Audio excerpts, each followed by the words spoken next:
ನನ್ನ ಮುದ್ದು ವಿದ್ಯಾರ್ಥಿಗಳಿಗೆ ರ್ಯಾಂಕರ್ ಸ್ಟಡಿ ಸರ್ಕಲ್ಗೆ ಸ್ವಾಗತ. ಈ ವಿಡಿಯೋವನ್ನು ನೋಡಿದವರು ಲೈಕ್ ಮಾಡಿ ಮತ್ತು ಪ್ರಥಮ ಬಾರಿಗೆ ನಮ್ಮ ಚಾನಲ್ಗೆ ಬಂದಿದ್ದಲ್ಲಿ ಹೆಚ್ಚಿನ ವಿಡಿಯೋಗಳಿಗಾಗಿ ಸಬ್ಸ್ಕ್ರೈಬ್ ಮಾಡಿ. ಎಜುಕೇಷನ್ ಪರ್ಪಸ್ ವಿಡಿಯೋಗಳಿಗಾಗಿ ಸಬ್ಸ್ಕ್ರೈಬ್ ಮಾಡಿಕೊಂಡು ಬೆಲ್ ಐಕಾನನ್ನು ಒತ್ತಿ ಅಂತ ಹೇಳ್ತಾ, ನಾವು ಹಿಂದಿನ ವಿಡಿಯೋದಲ್ಲಿ ಸಂಧಿಗಳ ಬಗ್ಗೆ ಚರ್ಚೆ ಮಾಡಿದ್ವಿ. 10ನೇ ತರಗತಿಯಲ್ಲಿ ಬರ್ತಕ್ಕಂತಹ ಸಂಧಿಗಳ ಬಗ್ಗೆ ಚರ್ಚೆ ಮಾಡಿದ್ವಿ. ಇವತ್ತು ನಾವು ತತ್ಸಮ ತದ್ಭವಗಳ ಬಗ್ಗೆ ಚರ್ಚೆ ಮಾಡೋಣ. ತತ್ಸಮ ತದ್ಭವಗಳು ಕೂಡ 1 ಅಥವಾ 2 ಅಂಕಗಳಲ್ಲಿ ಬರುವ ಸಾಧ್ಯತೆ ತುಂಬಾ ಇದೆ. ಆದ್ದರಿಂದ ಇದು ಎಕ್ಸಾಮ್ಗೆ ತುಂಬಾ ಇಂಪಾರ್ಟೆಂಟ್ ವಿಷಯವಾಗಿದೆ. ತತ್ಸಮ ತದ್ಭವಗಳಂದ್ರೆ ಫಸ್ಟ್ ನಾವು ತಿಳ್ಕೊಳ್ಳೋಣ. ತತ್ಸಮ ತದ್ಭವಗಳು ತತ್ಸಮ ತದ್ಭವಗಳು ಅಂದ್ರೆ ಏನು? ತತ್ಸಮ ಎಂದರೆ ಇದು ಸಂಸ್ಕೃತ ಪದ, ತದ್ಭವ ಎಂದರೆ ಕನ್ನಡ ಪದಗಳಾಗಿವೆ.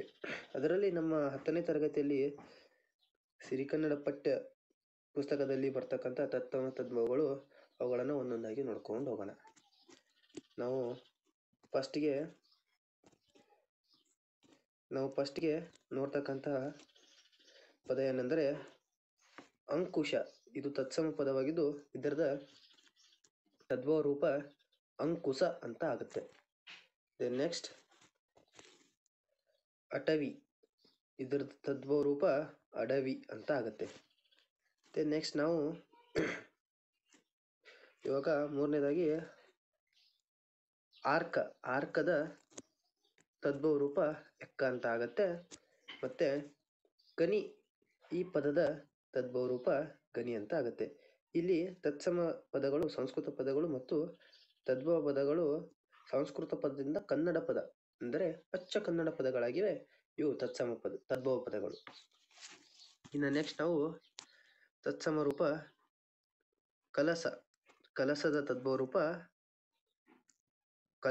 ಕಲಶದ ತದ್ಭವ ರೂಪ ಕಲಸ. ಅಮೃತದ ತದ್ಭವ ರೂಪ ಅಮರ್ತು. ಕಾರ್ಯದ ತದ್ಭವ ರೂಪ ಕಜ್ಜ. ಕಾವ್ಯದ ತದ್ಭವ ರೂಪ ಕಬ್ಬ. ಹಾಗೇನೆ ನಾವು ಇನ್ನು ನೋಡ್ಕೊಂಡು ಹೋಗ್ಬೇಕಂದ್ರೆ ಕುಟಾರ, ಈ ಪದದ ತದ್ಭವ ರೂಪ ಕೊಡಲಿ ಅಂತ ಆಗತ್ತೆ. ಕೋಕಿಲ ಎಂಬ ಪದದ ತದ್ಭವ ರೂಪ ಕೋಗಿಲೆ ಅಂತ ಆಗತ್ತೆ. ಗ್ರಹ, ಈ ಪದದ ತದ್ಭವ ರೂಪ ಗರ ಅಂತ ಆಗತ್ತೆ. ಮತ್ತೆ ಚಂದ್ರ, ಈ ಪದದ ತದ್ಭವ ರೂಪ ಚಂದಿರ ಅಂತ ಆಗತ್ತೆ.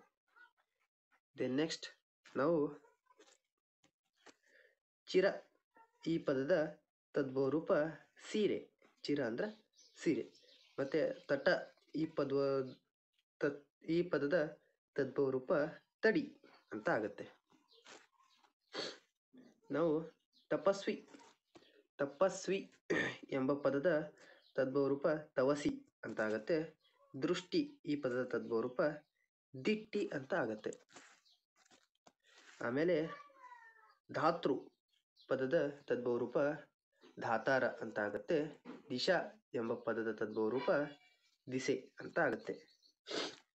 ನೆಕ್ಸ್ಟ್ ನಾವು ದೀಪಿಕಾ, ಈ ಪದದ ತದ್ಭವ ರೂಪ ದಿವಿಗೆ ಅಂತ ಆಗತ್ತೆ. ದ್ಯೂತ, ಈ ಪದದ ತದ್ಭವ ರೂಪ ಜೂಜು ಅಂತ ಆಗತ್ತೆ. ಆಮೇಲೆ ಪಕ್ಷಿ, ಈ ಪದದ ತದ್ಭವ ರೂಪ ಹಕ್ಕಿ ಅಂತ ಆಗತ್ತೆ. ಪಟ್ಟಣ, ಈ ಪದದ ತದ್ಭವ ರೂಪ ಪತ್ತನ ಅಂತ ಆಗತ್ತೆ. ಇಲ್ಲಿ ಪಟ್ಟಣ ತತ್ಸಮ ಪದ ಸಂಸ್ಕೃತ ಪದ ಆಗಿದ್ದು, ಪತ್ತನ ಇದು ಅಚ್ಚ ಕನ್ನಡ ಪದವಾಗಿದೆ. ನೆಕ್ಸ್ಟ್ ನಾವು ಪಾದುಕ, ಈ ಪದದ ತದ್ಭವ ರೂಪ ಹಾವುಗೆ ಅಂತ ಆಗತ್ತೆ. ಪುಣ್ಯ, ಈ ಪದದ ತದ್ಭವ ರೂಪ ಹೊನ್ನ ಅಂತ ಆಗತ್ತೆ. ನೀವು ಬೇಕಿದ್ರೆ ನಾವು ಇವಾಗಲೇ ಜೂಮ್ ಮಾಡ್ತೀನಿ, ಒಂದ್ಸಾರಿ ಇದ್ರದ್ದು ಸ್ಕ್ರೀನ್ಶಾಟ್ ತಗೊಳ್ಳಿ. ಸ್ಕ್ರೀನ್ಶಾಟ್ ತಗೊಂಡು ಪುಸ್ತಕದಲ್ಲಿ ನಿಮ್ಮ ಒಂದು ಪೇಪರ್ನಲ್ಲಿ ಬರೆದಿಟ್ಕೊಳ್ಳಿ.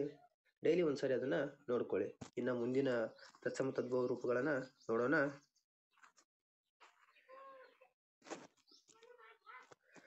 ಪ್ರಸಾದ, ಈ ಪದದ ತದ್ಭವ ರೂಪ ಹಸಾದ ಅಂತ ಆಗತ್ತೆ. ಬ್ರಹ್ಮ, ಈ ಪದದ ತದ್ಭವ ರೂಪ ಬೊಮ್ಮ ಅಂತ ಆಗತ್ತೆ. ಭಕ್ತ ಪದದ ತದ್ಭವ ರೂಪ ಬಕುತ ಅಂತ ಆಗತ್ತೆ.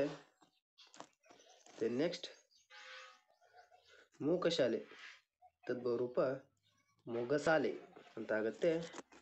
ಯಶ ಪದದ ತದ್ಭವರೂಪ ಜಸ ಅಂತ ಆಗುತ್ತೆ. ಆಮೇಲೆ ಯಜ್ಞ ಎಂಬ ಪದದ ತದ್ಭವರೂಪ ಜಣ್ಣ ಅಂತ ಆಗುತ್ತೆ. ರಾಜ ಪದದ ತದ್ಭವರೂಪ ರಾಯ ಅಂತ ಆಗುತ್ತೆ. ಆಮೇಲೆ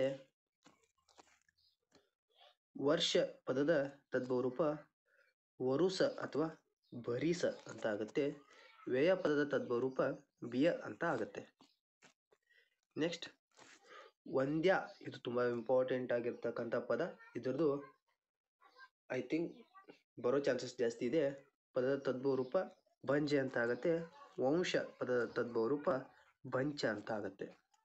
ಆಮೇಲೆ ವ್ಯಾಪಾರಿ ಪದದ ತದ್ಭವರೂಪ ಬೇಹಾರಿ ಅಂತ ಆಗುತ್ತೆ. ವಿದ್ಯಾಧರ ಎಂಬ ಪದದ ತದ್ಭವರೂಪ ಬಿಜ್ಜೋದರ ಅಂತ ಆಗುತ್ತೆ. ಆಮೇಲೆ ವಿಜ್ಞಾನ ಪದದ ತದ್ಭವರೂಪ ಭಿನ್ನಾನ ಅಂತ ಆಗುತ್ತೆ. ವಿಜ್ಞಾಪನೆ ಪದದ ತದ್ಭವರೂಪ ಭಿನ್ನಹ ಅಂತ ಆಗುತ್ತೆ. ಆಮೇಲೆ ವೀರ ಪದದ ತದ್ಭವರೂಪ ಬೀರ ಅಂತ ಆಗುತ್ತೆ. ವೈಶಾಖ ಪದದ ತದ್ಭವರೂಪ ಬೇಸಗೆ ಅಂತ ಆಗುತ್ತೆ. ಆಮೇಲೆ ಶಶಿ ಪದದ ತದ್ಭವರೂಪ ಸಸಿ ಅಂತ ಆಗುತ್ತೆ. ಶಿರ ಪದದ ತದ್ಭವರೂಪ ಸಿರ ಅಂತ ಆಗುತ್ತೆ. ಆಮೇಲೆ ಶ್ರೀ ಪದದ ತದ್ಭವರೂಪ ಸಿರಿ ಅಂತ ಆಗುತ್ತೆ. ಶುನಕ ಪದದ ತದ್ಭವರೂಪ ಸೊನಗ ಅಂತ ಆಗುತ್ತೆ. ಆಮೇಲೆ ಸಂದೇಹ ಪದದ ತದ್ಭವರೂಪ ಸಂದೇಯ ಅಂತ ಆಗುತ್ತೆ. ಸಾಮಂತ ಪದದ ತದ್ಭವರೂಪ ಸಾವಂತ ಅಂತ ಆಗುತ್ತೆ.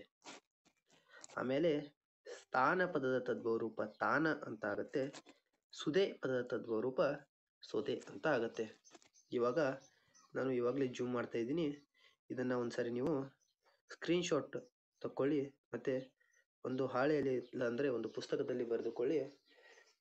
50 ತತ್ಸಮ ತದ್ಭವ ಪದಗಳಿವೆ. ಇದರಲ್ಲಿ ಜಾಸ್ತಿ 1 ಅಥವಾ 2 ಬರೋ ಚಾನ್ಸಸ್ ತುಂಬ ಇದೆ.